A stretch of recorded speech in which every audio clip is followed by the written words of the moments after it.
Bonjour J'ai- à tous. Aujourd'hui, nous avons l'honneur d'accueillir Rachid Boujnik, un consultant avec qui j'ai travaillé il y a quelques années et que je suis super content d'accueillir sur cette nouvelle chaîne. Comment ça va, Rachid? Très bien, merci beaucoup Ahmed. Très content de participer aussi en fait à tes projets. Très content de te voir, parce que ça fait un petit moment qu'on s'est pas vu aussi. Ouais. Donc, Bon, alors, l'objectif de cette chaîne, c'est un peu de mettre à l'honneur les consultants freelance. Alors, raconte-nous où tu es. C'est. je suis pas sûr que ça intéresse les gens, mais bon, en ce moment, j'ai pas de mission. Donc, je fais quoi? Je fais du bricolage. Enfin, du gros Ouais. bricolage. Je retape un Donc, c'est en appartement, bricolage. donc Voilà. j'ai acheté un Comme quoi, appartement là, il y a pas très longtemps et je suis en train de tout refaire de A à Z, en fait. Donc, comme quoi, les consultants freelance font aussi du bricolage pendant les Exactement. intercontrats. Ouais, je Ça, suis pas c'est la capacité. chose importante à savoir. Ouais, je sais pas s'ils sont tous comme moi, mais moi, je déteste rester à rien Ah faire. bah, moi, je suis comme toi, hein, je fais du bricolage quand j'ai le temps. Ah, bah, tant mieux. Franchement, très bien. Bricolage, jardinage, je fais très souvent. C'est peut-être un trait de Est-ce que, caractère des Zaynep, alors. Non. est-ce que tu peux nous raconter ton parcours avant de devenir freelance et comment tu es devenu freelance en quelques mots?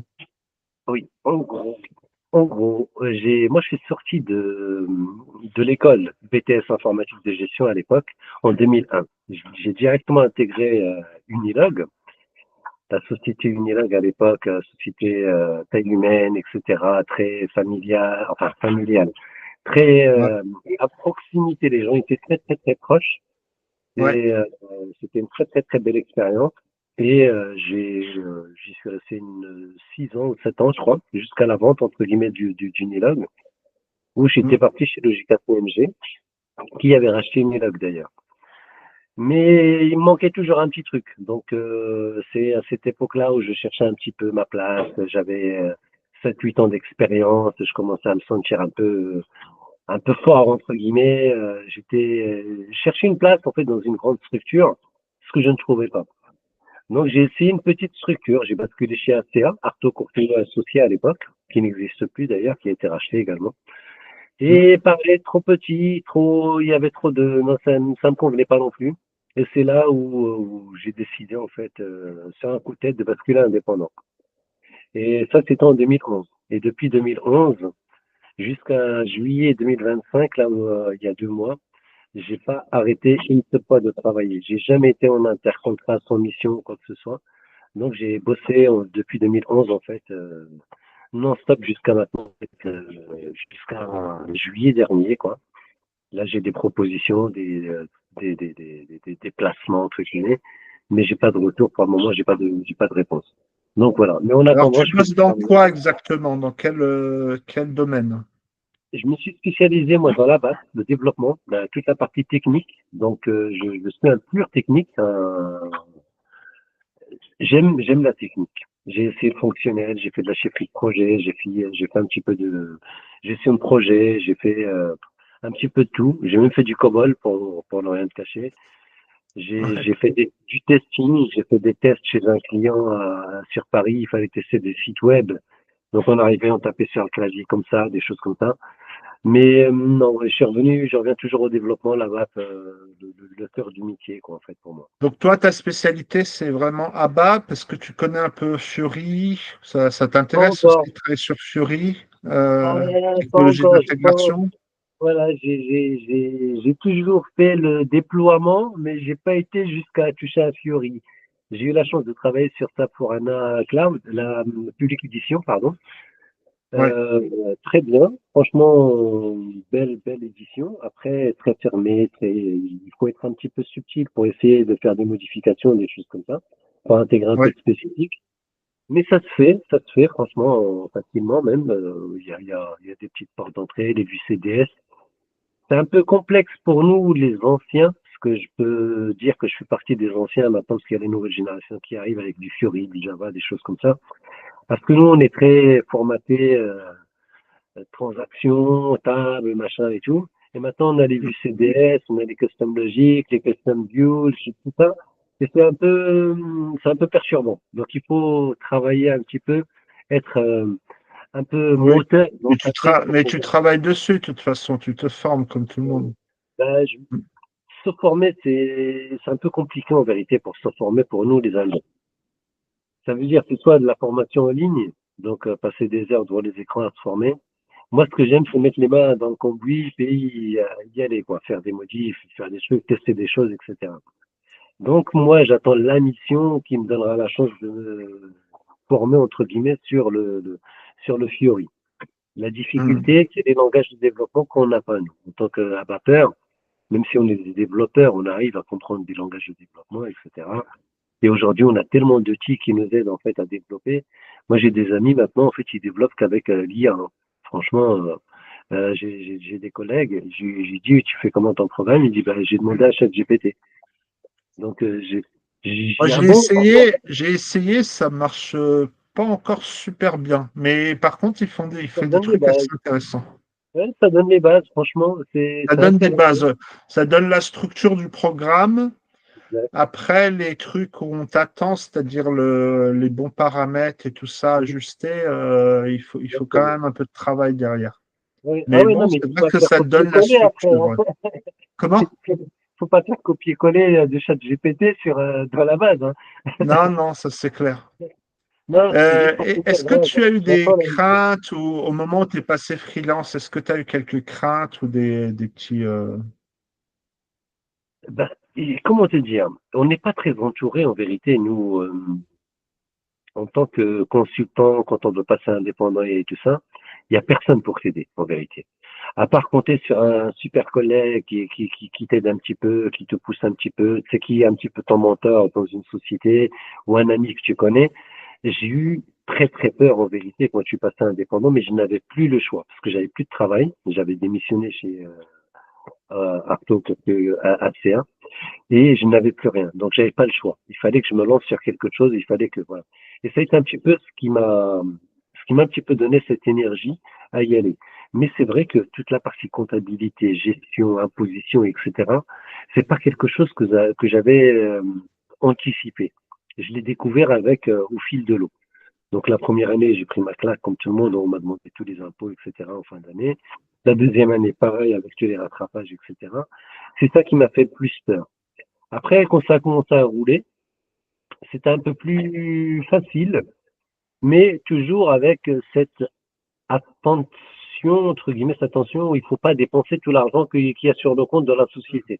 C'est pas ton T'as argent. pas commencé en portage salarial, toi? En Non, fait, du t'as tout, passé. du tout. Non, non. J'ai D'accord. fait du portage salarial parce que certains clients me l'ont demandé. Donc, ils travaillent avec des sociétés. Donc, ça m'a arrangé de passer en portage salarial. J'ai mis ma société en stand-by. Et puis voilà, c'était comme du Mais salariat. au Tout au début, début, ça non, j'ai t'aurait pas fait. aidé pour l'aspect administratif et tout ça, peut-être. Et je sais pas, peut-être pour quelqu'un qui aujourd'hui se lance, qui connaît pas, etc., ça serait une excellente idée, franchement. Par contre, pour moi, comme j'étais un petit peu coupé du monde, j'étais un petit peu loin de tout et je me suis lancé comme ça, j'ai pris un comptable en bas de chez moi que j'ai même pas analysé ni quoi que ce soit. Je suis parti avec lui, j'ai pris le comptable en fait, j'ai regardé sur internet, j'ai dit le comptable du tribunal de grande instance de Nanterre, le mec le plus carré du monde. D'accord. Comme ça, lui, il va m'aider. Mais au final, c'est pas le comptable qui m'aide. En vérité, ce sont les juristes, ce sont des gens qui ont déjà une certaine expérience dans l'indépendance, dans la création d'entreprises, etc. C'est eux qui Mm. sont les plus aidants en vérité. Rien que le statut, le type de société que tu crées, comment tu te rémunères, quels impôts t'attendent à la fin d'année ou même au cours d'année, Mm. est-ce que tu payes Moi, tes j'avais effectivement. été aidé hein, par rapport à ça, hein. En 2006, tu sais, quand j'avais fait j'étais sorti suite à un plan social de ma boîte qui avait, dont ils avaient mis en place un PSE et il y avait des consultants qui étaient spécialisés dans les créations d'entreprises. Alors, comme dans le plan social, ils donnaient un gros chèque quand tu passais indépendant, moi j'en ai profité. Et il y avait un consultant qui te suivait, qui m'avait tout expliqué. Et là, franchement, si ce consultant n'avait pas été là, à l'époque, il n'y avait pas de portage salarial, c'est-à-dire, il y avait pas enfin, ça existait, mais c'était pas reconnu par le Pôle emploi et tout ça, et on déconseillait d'y aller, c'est pas comme maintenant. Et tous les aspects, enfin, toi, tu as eu du courage d'y aller comme ça, parce que moi, la personne m'a expliqué pendant un mois. Ouais, ben, c'est bien, parce que franchement, aujourd'hui, tu as énormément de sociétés, donc toi-même, je crois que tu fais ça aujourd'hui, tu conseilles les indépendants, les personnes qui veulent devenir indépendantes. Ouais. Nous, à l'époque, on a un petit peu essuyé les plâtres, tu Hmm. vois. On a un peu essuyé les plâtres, on a un peu galéré, on s'est fait mal avec les impôts, on s'est planté sur nos rémunérations, on s'est planté sur les types de sociétés qu'on voulait créer. Puis, quand tu veux devenir indépendant, en vérité, il faut aussi avoir une casquette de fiscaliste. Parce qu'aujourd'hui, avoir une entreprise, il faut aussi connaître la fiscalité. Quand tu connais la fiscalité, il faut limite être un super fiscaliste pour monter une entreprise. Parce que tu sais que tu montes ton siège social à quel endroit. Aujourd'hui, tu peux monter ton siège social au Canada si tu as envie, tu vois, ou Ouais. dans des pays différents. Euh, Ou alors, faut Toi, être imagine, accompagné, quoi, parce que tu peux voilà, pas tout voilà, savoir non bien sûr. plus, hein. Ouais, mais ça, tu sais pas, parce qu'en fait, nous, on vient des classes moyennes, voire pauvres. On n'est pas confronté à ce genre de problématiques au départ. Nos parents, c'est des ouvriers, nos grands frères, c'est des chômeurs, ou des smicards. Non, mais c'est la vérité. On vient de ce moule-là, on vient, nous, comment dire, de Ouais, cette, c'est vrai. voilà. Donc, on n'a pas autour de nous des gens, des cadres supérieurs, des architectes d'entreprise, des machins, des trucs et tout ça qui peuvent se Ouais, guider. historique, je suis Donc, d'accord. donc, nous, on a essuyé un peu les plâtres. Et en plus, on a les parents à gérer, les petits frères, etc., qui veulent faire des études, donc il faut gérer. Les parents, c'est que des ouvriers, entre guillemets. Donc, tout est un petit peu sur nos épaules à nous, notre génération, je parle. Là, aujourd'hui, la Mm. génération des petits frères et tout ça, pour eux, c'est complètement transparent, ces choses-là. Ils vont sur Internet, ils ont toutes les informations. Nous, on Ouais, allait au ils sont à l'aise, CDI, ouais. tu vois. On allait au CDI, on allait sur le Minitel, tu vois, pour essayer de trouver une info, tu Je vois. me souviens, ouais. C'était, entre guillemets, on est les initiateurs. Ça a marché pour certains, pour d'autres non. Pour nous, je dirais, alhamdoulilah, ça a marché pour moi. Donc aujourd'hui, je suis content de ma situation, mais j'ai peur de l'avenir.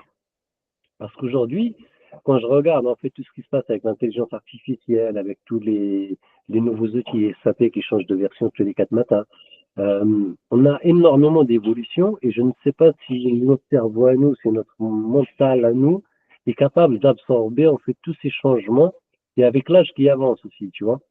Que plus on vieillit et moins on est, comment dire, on est facilement malléable, on est moins malléable entre guillemets. Ouais. Est-ce que tu as prévu des choses justement J'ai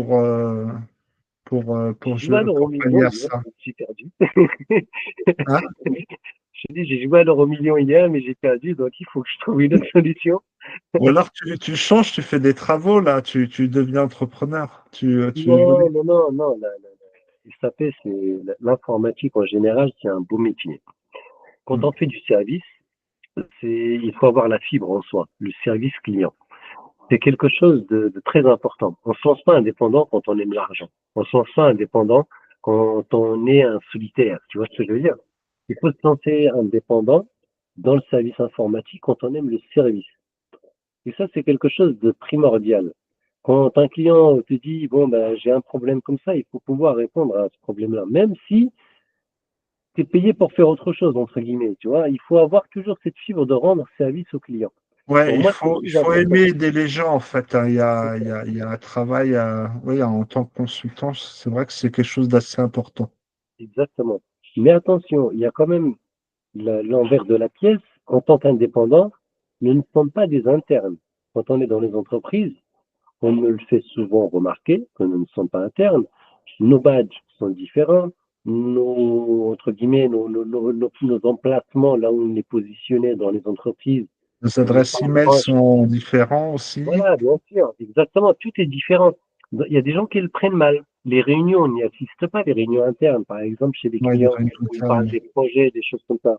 On est souvent tout seul, en fait, rester là à travailler, alors que tout le monde est en réunion, ou tout le monde est en pot de départ d'un collègue interne, entre guillemets, alors que toi, t'es pas invité parce que t'es externe. Tu vois, des petites choses comme ça, il faut pas mal le prendre. C'est le métier qui veut ça. Il faut rester humble et rester, entre guillemets, conscient de sa situation et parce qu'on est payé à la fin du mois, grassement payé, enfin, pour les grands, les meilleurs d'entre nous. Et il faut rendre service parce qu'on fait du service client. Quand on est invité en tant que plombier dans une famille pour réparer une fuite, on n'est pas invité à manger à la table avec eux. On répare Ouais. notre fuite et on s'en va. Point. Et qu'est-ce qui te plaît dans le métier de freelance? Pas juste dans SAP, mais le fait d'être freelance SAP. Qu'est-ce qui te plaît là-dedans? Ben, en vérité, moi, je pensais trouver une liberté en disant, ouais, je vais choisir mes missions, je travaillerai quand je veux, je travaillerai où je veux, des choses comme ça. Mais la réalité est bien loin de tout ça. On prend les missions quand on n'a rien, on prend les missions qui viennent, au TJM le plus élevé, entre guillemets, on essaye de gratter, parce que la seule manière de faire valoir notre savoir-faire, notre expérience, etc., c'est notre tarif. Aujourd'hui, nous, euh, on n'a pas en fait quelque chose qui dit bon bah Rachid Boujnik ou un tel ou un tel ou un tel, bah lui il est meilleur que lui ou lui il est meilleur que lui. Euh, Comment faire valoriser en fait mon expérience et mon TJM? C'est mon seul point, mon levier sur lequel je puisse travailler. Je peux me faire le plus beau site internet du monde pour me présenter, avoir le plus beau CV, etc. Ça ne voudra pas dire que je suis la personne pour ce client-là. Même si on est le meilleur dans la BAP, le développement, etc., on arrive chez les clients, on se rend compte que la problématique, ce n'est pas la technique, mais c'est le relationnel. Donc, quand tu arrives et que le fonctionnel ne parle pas au mec du métier, ou que le mec du métier me fait des crasses au développeur parce qu'il lui dit non, tu recommences tous les 4 matins, ou il change les règles tous les 2 jours, tu te rends compte qu'il y a un problème de relationnel. Et ça, il faut avoir un bon relationnel et être bien avec tout le monde pour pouvoir faire ton travail correctement. Et moi, c'est vraiment le relationnel, cette approche humaine qui m'est importante. Là-bas, pour lui-même, n'importe qui, il peut faire de la BAP, elle fait aujourd'hui. Mais c'est Donc vraiment c'est ton point fort, ça, le relationnel? oui, je pense que c'est mon point fort, moi, à côté, sur ce métier-là, sur ce domaine-là.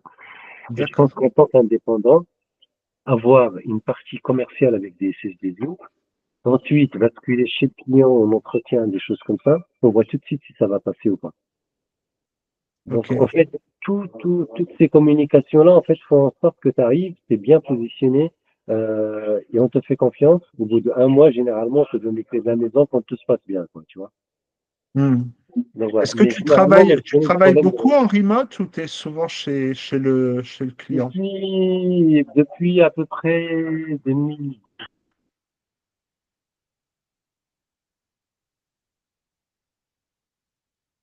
Ah, attends, ça coupe un peu. Allô? Voilà. Tu m'entends mieux là? Ouais, ouais, il y a un Ouais. petit, un petit problème de réseau là, mais Non, vas-y. désolé, c'est moi qui ai reçu un appel en parallèle. Je suis désolé, j'ai raccroché. Mhm. Donc, pardon. Donc, je disais, là, oh, je sais plus ce que je disais. Je parlais de relationnel. Ah non, Non, remote, remote. On le parlait remote, remote. oui. Je suis en remote depuis 2018 à peu près, 2019. Enfin, j'ai un client qui m'a contacté pour le dépanner à la base parce que c'était un web Pro à l'ancienne. À Ouais, l'ancien web. Donc, une partie Java et une partie ABAP. Plus personne apparemment ne veut travailler là-dessus, plus personne ne sait gérer ça. Ils m'ont demandé d'intervenir un petit peu au secours pour les aider quelques mois ou 2, 3 mois, le temps de trouver un interne s'ils voulaient absolument embaucher quelqu'un pour s'occuper de ce projet-là. Je suis resté 3 ans chez eux. Donc, ils n'ont jamais réussi à trouver quelqu'un jusqu'à ce que la personne qui avait mis ça en place elle se trouve en fait sans travail, galéré et tout ça, et il a rappelé son ancien patron pour oui, lui tu dire. m'as parlé de ça, oui. Voilà. Et donc là, Donc, tu as fait du remote pendant 3 ans. Et toi, tu c'est penses ça. trouver, sinon tu trouves régulièrement du remote et ou c'est quelque chose qui t'intéresse ou pas? Là, tu vois, ça fait avant le Covid. Je suis en remote depuis avant le Covid, depuis 2018. Très franchement, j'en ai tiré profit, parce que mine de rien, en fait, je suis à la maison, je me lève le matin, j'irai pas en caleçon, mais en pyjama, et je travaille toute la journée, midi, je mange entre, tu vois, sur le clavier, les enfants sont pas là, ils sont à l'école, l'épouse elle est au travail, tu es tout seul à la maison, tu peux bricoler des trucs, c'est Ouais. parfait. Et en plus, moi, en tant que développeur, c'est une situation qui me convient parfaitement. Pourquoi? Parce qu'en fait, il y a personne qui vient on va fumer une cigarette, on va boire un café, tiens, t'as vu l'autre. Je sais pas, est-ce que c'est C'est vrai l'âge que tu as ton boulot et tout ça. Moi, j'aime bien aussi. C'est-à-dire, ça t'évite. concentré, Ouais. t'es Bah, la concentré. dernière fois, là, je suis allé. Je me souviens d'une fois où j'étais allé chez le client parce que le chef de projet insistait pour que j'y aille. Mhm, J'ai fait 3 heures le matin, mhm. 3 heures au retour, et là-bas, j'ai dû discuter. Allez, je suis resté du coup à peu près 6 7 heures là-bas. J'ai dû discuter 45 minutes avec les collègues. Perte de Donc, temps, en fait. Ouais. j'ai fait 6 heures de trajet pour discuter 45 minutes avec Ouais. les collègues. Et encore, c'était pendant la pause déjeuner, je crois. Ben, franchement, le client là pour qui je travaillais, justement, il m'a demandé de rester en remote parce qu'il n'y avait pas tant de travail que ça. Donc, en parallèle, j'avais d'autres missions, mais en remote. Donc, c'était de la TMA, des choses comme ça. Donc, ce client-là, quand j'intervenais 2 heures par jour, 1 heure par-ci et 2 heures par-là, tu vois. Quand il y avait un Ah, gros projet, d'accord. voilà, en Oui. fait, c'était vraiment pour les aider à maintenir le truc, quand il y avait un plantage ou quand il y avait une petite évolution, rajouter une zone là ou des Travailler à la chantiers. tâche, quoi. Ouais, c'est ça exactement. Donc en parallèle, j'avais mes autres missions en remote. Donc j'en ai profité pour déménager à Montpellier. Donc je Mm. suis allé à Montpellier pendant 2 ans. Les enfants ont profité de la plage entre guillemets pendant 2 ans. Et c'était parfait, quoi, tu vois. Mais j'ai continué à bosser. J'ai même été beaucoup plus productif que des gens qui sont sur site. En fait, j'étais toujours en attente des réponses des gens qui sont sur site. Parce que, Non, bah on est voilà, souvent plus voilà. productif en remote, je trouve. Ouais, mais bon, Est-ce après, que voilà. Mais ça me manque quand même d'avoir un petit peu de relationnel à l'ancienne, tu vois? Ouais, ouais, ça, faut aimer aussi, faut pas être, faut mixer un peu, ça peut être pas mal. Exact. Ouais. Dis-moi, si tu devais donner, on va dire, tu dois donner 3 conseils à un consultant qui veut se lancer en freelance, quels seraient ces 3 conseils? Si Déjà, tu peux en donner que 2, c'est pas grave, hein, mais oui, non, après, en fait, pourquoi il veut passer fonctionnel déjà? Pourquoi il veut passer, pardon, en freelance. indépendant, Mm. freelance? Ça, c'est la première des questions. Il y a des gens qui te disent pour l'argent. Il faut faire très très attention. L'argent en tant que freelance, tu le gagnes quand tu travailles. Quand tu travailles pas, tu gagnes rien. Il n'y a pas de chômage. On cotise 2 fois plus. Les retraites seront moindres que pour quelqu'un qui travaille en tant que en CDI, par exemple. Il faut Mm. vraiment se poser les bonnes questions. On ne passe pas freelance parce que on s'est pris la tête avec son patron ou son chef de projet, quoi. Tu vois ce que je veux dire? Parce que tu as des gens qui disent, ben, moi, je veux faire freelance parce que j'en ai marre de mon chef. Il faut surtout se poser les bonnes questions. Deuxième, pour moi, il faut vraiment avoir la fibre, avoir envie de monter une structure qui t'appartienne et à faire du service différemment que ce que font les SS2I. Ça c'est le premier. C'est-à-dire se donner entre guillemets corps et âme à son métier. Il faut vraiment y aller et ne pas suivre les recommandations des SS2I, machin et tout ça, et être franc avec le client. Parce que quand on travaille pour une société de service, on défend avant tout la société de service. Là, on défend le client. Parce que le client, Mm. en fait, c'est la finalité. Moi, c'était mon leitmotiv quand je suis parti. J'en avais marre des mensonges au client parce que mon commercial ou mon chef de projet me disait ne le dis pas au client. Parce que Ouais, eux, on ils m'a fait pensent la que même chose. Ouais. c'était un peu, moi, j'étais mal à l'aise parce que je suis quelqu'un de franc, d'honnête, et etc. Je me Et souviens d'une histoire quand j'étais en société de service. Je travaillais pour un client et il y avait moi qui était dans la société de service. Je vais pas donner le nom aussi, hein. Et il y avait un autre gars qui était dans une autre société de service. Je crois que ça devait être IBM, un truc comme ça. On travaillait en binôme. On n'était pas de la même société, mais c'était un collègue. On travaillait en binôme. Et à un moment, je partais en vacances. Et j'avais écrit un petit mail à tout le monde. Je lui disais, bah, moi, je pars en vacances une semaine, mais il y a un tel qui va me remplacer pendant que je suis pas là. Ce qui est normal, tu vois, ton binôme, il te remplace. Bah, normal. je me suis fait pourrir par mon partenaire. Il m'a dit, comment ça? Il m'a dit, comment ça? Tu demandes aux concurrents de te remplacer? Ben non, c'est quoi cette histoire? On aurait Je me suis positionné un junior, on Je me l'aurait suis fait formé. pourrir. Moi, j'aurais ramené quelqu'un pendant une semaine et tout ça. C'est Eh quoi oui, cette oui. histoire? Ouais, Tu non, vois, non. alors que, tu vois, dans l'intérêt du projet, c'est ton binôme qui te remplace, quoi. C'est Oui, normal. voilà. Là, ça Mais marche non, pas comme ça. lui, il s'est dit, bah, c'est une semaine de facture en moins, donc c'est pas Ouais. normal. Non, non, il faut former les juniors aussi. Il faut mettre un junior en attendant qu'un mec revienne, Bah comme ça, oui, il fait voilà. quelque chose. Bah oui, Comme il ça, aurait le mis sur son binôme, il va CV. former le junior. Exactement. Et en Donc, fait, ça fait partie des trucs pour lesquels je suis pas resté en tant que salarié. Parce que ça me saoulait, ça. Franchement. après, tu vois, il y a aussi la fibre. On a quand même la fibre de gens indépendants. Moi, j'en avais marre de passer des entretiens annuels, par exemple, tu vois, ou semi-annuels. Tu avais des Ah oui, entretiens des le entretiens. matin, un truc bête, quoi, tu vois. Moi, ouais, je vais te raconter quelque chose dont j'ai honte. En gros, quand j'ai commencé à 18 000 euros. Mm. Et tu vois, et pour moi, c'était un super salaire, tu vois, en 2001. Ouais, Et en fait, pourquoi c'était quoi, moi, ma base? C'était mon père, ma base de salaire. Je connaissais ouais, pas les salaires des autres gens, je connaissais personne, enfin, consultant autour de moi, tu vois. Et je ouais, touchais 10 000 francs, dix-huit je k. touchais 11 000, tu Un vois, je touchais 11 000. consultant, il doit commencer autour de 30 en junior, quelque chose comme ça.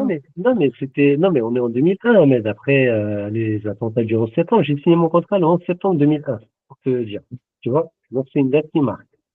Et moi, j'osais pas dire à mon père que je touchais plus que lui. Parce que mon père, ça faisait 40 ans qu'il était à l'usine. Et Ouais, je gagnais 1000 francs ou 2000 francs de plus que lui à l'époque. Il y avait ouais, encore une notion de francs euros. ouais, ouais, Donc, moi, je touchais un bon salaire. Ce que je touchais, ce que mon frère à 40 ans a touché. ouais. Tu vois le truc? Donc, je commence, j'étais fier, je me suis acheté un costume, je suis arrivé à la capitale, machin et tout. Et je suis arrivé à la capitale en septembre, une location. Rien, plus rien. J'ai passé des nuits dans les hôtels à droite, à gauche et tout ça avant de trouver un appartement pendant 3 mois. J'ai cherché un logement. Alors que j'avais un salaire. Et la SS2I à l'époque, Unilag, pour ne pas la citer, elle n'existe plus, mais bon, c'était une très très bonne entreprise. Ouais, j'ai bossé avec eux un Ils peu. nous avaient promis des logements. Mais le logement, ils te le promettent, mais uniquement quand tu as validé ta période d'essai. Ah. C'était à ce moment-là que tu avais le droit, en fait, au truc de logement à Ouais, l'époque. c'est le 1% logement, ouais. Ouais, exactement, mais tu n'y avais pas le droit quand tu étais encore en période d'essai. Donc ça, on ne savait pas, nous. Donc on a galéré. Donc ça, c'est... Et après, on passait les entretiens. Et tous les ans, ils me disaient, ben, l'année prochaine, tu vas rattraper les autres. Ils me donnaient 15%, 20% d'augmentation. Mais les autres, ils étaient tous à 25, 30, tu vois. Donc moi, je pouvais les avoir, moi, mes 20% et 30%, mais je mettais 20 ans à rattraper les autres à ce rythme-là, tu vois. Parce que quand ils touchaient 5% d'augmentation, moi, il fallait que je touche 30 pour avoir la même valeur, Ouais, tu vois. Donc, c'est aussi ces choses-là qui ont fait que je n'avais plus confiance du tout dans les patrons, dans les commerciaux, dans les SS2I, dans les chefs, etc. Et c'est là où j'ai compris qu'en réalité, toi, en tant que salarié, bah, tu es censé rapporter de l'argent à l'entreprise. mm, Tu es censé être, entre guillemets, la petite main qui va aller travailler et qui ramène un petit peu de liquidité, ce qui est complètement logique, ce qui est complètement normal. Mais moi, je ne le ouais. voyais pas comme ça. Moi, je voyais mon chef comme mon ami. Je voyais mon patron comme limite un père pour moi. Tu vois, ouais, il y a le patron, tu vois. Ouais, c'est ton Non, aspect un peu relationnel où tu vois, exactement. t'es plutôt Et positif, je toi. n'avais pas toutes ces notions-là. Et en fait, quand je les ai acquises, entre guillemets, quand j'ai commencé à comprendre, par contre, se foutait de ma gueule, mais qu'on m'utilisait, entre guillemets, en tant que salarié, parce qu'on payait ma fin de mois, hein, c'était normal. Mais moi, j'étais pas content. Il y avait un truc qui me dérangeait Non, mais toujours. c'est pas. En fait, c'est c'est le jeu, c'est comme ça que ça se passe. C'est-à-dire quand tu discutes, c'est une négociation. Quand tu discutes avec quelqu'un, tu lui expliques quel est ton apport et pourquoi c'est intéressant de t'augmenter, Exactement. quoi, c'est tout. Exactement.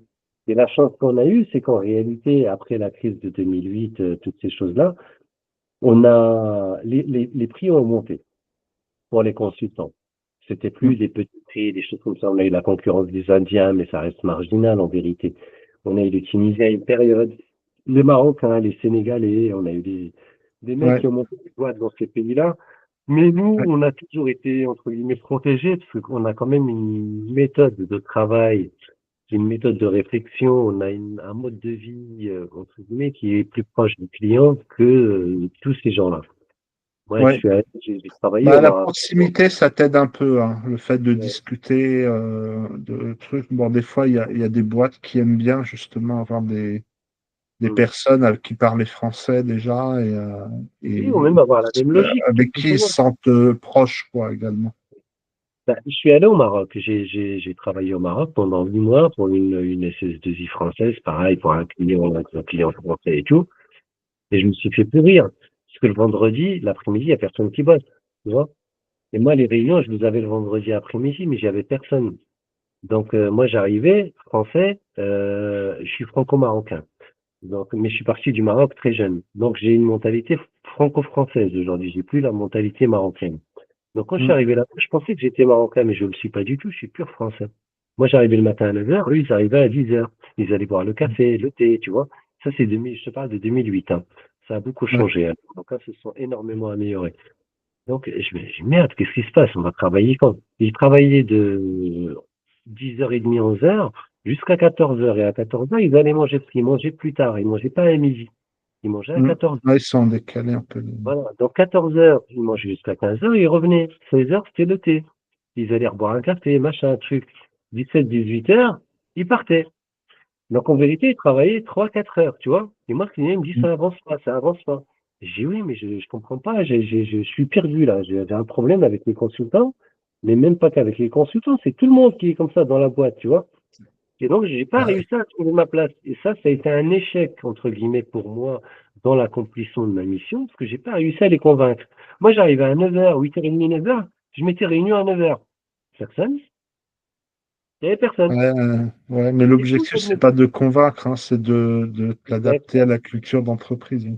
Exactement, C'est ça, exactement. tu peux pas. Donc, c'est des choses qui nous ont un petit peu protégés, nous. Donc là, en fait, en tant que franco-français, on travaille avec des Belges, des Luxembourgeois, des Suisses, etc. Ça se passe super bien. Et très franchement, quand il faut venir en conseil, se protéger, garder toujours de l'argent de côté, toujours. Parce qu'un jour Ouais, arrive, on n'a pas de mission. Deuxièmement, carnet d'adresse. Carnet d'adresse, c'est super important, le relationnel, il faut garder contact. Il faut toujours garder contact. Là, moi, je vois des gens, ils partent d'une mission, on n'entend plus parler. Moi, je rappelle toujours. Un mois, 2 mois, 3 mois, 4 mois après, j'envoie un message. Bonne année. Juste envoyer bonne année. Gardez contact avec vos anciens responsables, etc. Parce qu'eux aussi changent de société. Eux aussi changent de boîte. Eux aussi changent de projet. Donc, ils peuvent avoir besoin de vous. Il suffit d'un bonne année pour qu'ils se rappellent de vous. mm. Des Tu vois ce que fois, je veux il dire? faut rester en Donc, contact, ouais, ça, c'est pas il mal. faut garder contact. Et troisièmement, il faut être carré. La comptabilité, la fiscalité, il faut être carré parce que l'État ne bouge pas. Donc pour moi, c'est vraiment les trois choses qu'il faut vraiment garder en tête, qui peuvent être problématiques. Si tu n'as pas de relationnel, si tu fais n'importe quoi avec l'argent de la société, ben, les impôts te tombent dessus. Et si tu n'as pas d'argent de côté, si le jour où tu n'as pas de mission, des choses comme ça. C'est Mm. les seuls D'accord. moments, entre guillemets, où tu peux avoir un vrai problème. Le reste, il faut que tu t'éclates, tu proposes des solutions à ton client, il faut être moteur, il faut être communicatif, et il faut être disponible. Il faut vraiment faire du service client. Il ne faut pas hésiter à aller à Bordeaux, dans le sud de la France, ou à Lille, ou des choses comme ça. On voit du pays, des choses comme ça, et on rencontre des gens complètement différents, parce que la France est très, très, très hétérogène. Les gens sont pas du tout pareils partout. Et c'est Mm. franchement, moi, ça m'a permis, en fait, de découvrir la France, par exemple, tu vois. J'ai Mm. fait le sport, tu vois, je pensais qu'il y avait la plage sable ça et tout, non, c'était des cailloux. On Ok, l'avait vendu comme ça, mais bon. ok. Bon, en tout cas, Voilà. c'est une super conclusion là que tu nous as donnée. Est-ce qu'il y a des choses dont on n'a pas parlé que tu aurais voulu évoquer? Oui, il y a un point, il faut pas oublier que le monde est petit. Nous sommes dans un microcosme, entre guillemets, surtout sur le monde des SAP. Déjà, en France, le monde informatique et le monde des SAP, vraiment, on est très, très, c'est très petit. Les commerciaux nous connaissent, les CS2I nous connaissent au bout de quelques années, bien sûr, et les consultants nous connaissent. Donc, il faut pas tricher. Moi, je vois des CV passer avec des missions, des mecs qui ont 50 ans d'expérience. En vérité, ça fait que 10 ans qu'ils travaillent. Il faut surtout pas tricher et tout le monde, on se connaît tous, on sait tous qui est qui, on sait tous qui fait quoi. Et très franchement, il faut rester honnête avec ses clients, avec les commerciaux, avec les chasseurs de primes, les chasseurs de tête, ce que vous voulez, comment il faut les appeler. Parce que un jour ou l'autre, ça se retourne contre vous. Donc c'est vraiment, il faut rester honnête dans ce milieu-là, dans ce monde-là. Je te dis ça pourquoi? Parce qu'en fait, au jour d'aujourd'hui, j'ai reçu 2 appels pour la même mission. Tu vois? Et il y a un des commerciaux qui m'a dit: «Ne le dis pas au second», parce que moi, je l'ai dit au deuxième commercial qui m'a appelé. Je dis: «Mais attends, il y a un commercial qui vient de m'appeler et qui m'en a parlé». Parce que quand on te dit: «Tu as une mission à tel endroit», il y a pas 50 clients à tel endroit, surtout quand ça en de la France. Ouais, ouais, Donc je me dis: «Ouais, bah, c'est tel hyper client». vite. Il dit: «Ouais, mais je suis pas censé vous le dire». Je dis: «Oui, mais moi je sais parce qu'on m'a déjà appelé pour». Il dit: «Mais il faut pas lui dire, je vais envoyer votre CV avant lui». Ça marche pas comme ça. Il faut rester honnête avec les gens. Moi, Oui, il faut être assez carré parce que ça se sait assez vite. ça Ouais, reste ouais, très je suis d'accord. polluant et on peut vite Non, se ça faire c'est griller. très important parce qu'on est dans un petit écosystème. Il y a peu de, finalement, on n'est pas si nombreux et on se retrouve tous dans l'émission, quoi. C'est vrai. Et d'ailleurs, nous, on se connaît depuis, ça fait quoi, 15 ans maintenant qu'on doit se connaître. C'est On sans gomme. avait bossé au départ dans un projet avec Codilog, c'était chez SGD, et après on s'est retrouvé chez Target. Exactement, ouais, exactement. Je me Ouais, ça fait souviens, vite, hein. après tu es venu bosser, je crois qu'au moment où je partais de chez Sisley, Oui, tu arrivais, toi, un truc oui, comme oui, ça, donc on exactement. s'est C'est croisé croisés. chez Tisley, exactement, Ouais, ouais. Exactement. Vous avez remplacé mais le on chef s'est de vraiment projet. croisés, on n'a pas bossé ensemble chez Sisley. Ouais, ouais, exactement. Mais Bon, ben comme quoi, écoute, tu vois, on se suit, on se retrouve un peu ouais, partout, quoi, tu vois. Donc, ouais. mais c'est pas, il n'y a pas que pour toi, hein. Pour la plupart des consultants, je les retrouve à peu près une fois de temps en temps, je retrouve une mission Ouais, suivante, etc. ouais. C'est Voilà. plutôt sympa. Écoute, ça m'a fait vraiment plaisir. Avec Euh, plaisir. super interview. Et puis, qu'est-ce que je voulais dire? Donc, si vous regardez cette vidéo et que vous êtes consultant SAP, vous mettez en commentaire ce que vous avez retenu du parcours de Rachid. Et puis, vous n'hésitez pas, si vous êtes consultant freelance, à me contacter si vous voulez également une petite interview. Voilà. Merci bien. Merci, Ahmed. Merci à tous. Allez, au revoir.